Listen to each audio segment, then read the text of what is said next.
My current research, my effort right now, is to understand what are the companies that succeed in this fourth industrial revolution and what are they like. And I put together this notion that they have 6 components, 6 features. I call them clever.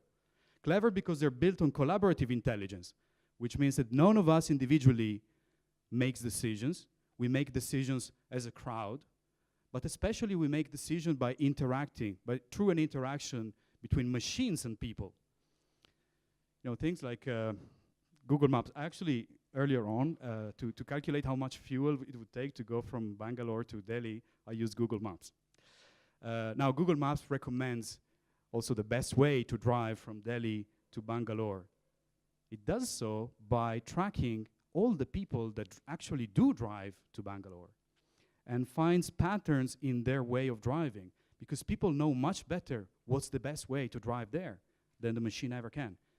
If the machine had to calculate all of the possible ways to get from A to B, the problem would become too complicated very soon. Should I turn right and right and right again? That's one option. But then I'm at starting point, so I don't want to do that. A smart man would never do that mistake. So machines learn from men. So collaborative intelligence really is about using multiple people and multiple technologies together. Learning machines is basically artificial intelligence. Emerging technologies is what I just told you, like these technologies that grow at exponential pace. We no longer tend to, create value by manufacturing something that we sell. We create a lot of value by creating platforms, by creating meeting points like Keiretsu does.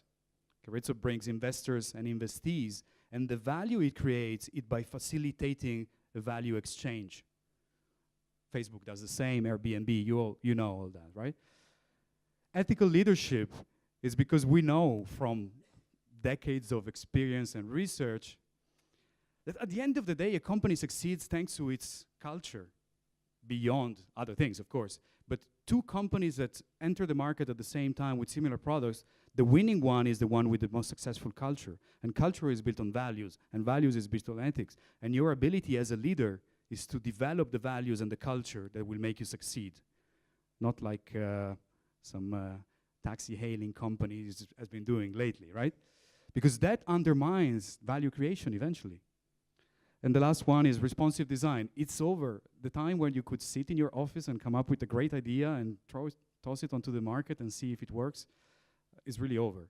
We now have ways to gather feedback early on.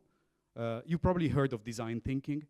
I call it responsive thinking because I think it's a slightly more sophisticated concept, but the basic notion is there.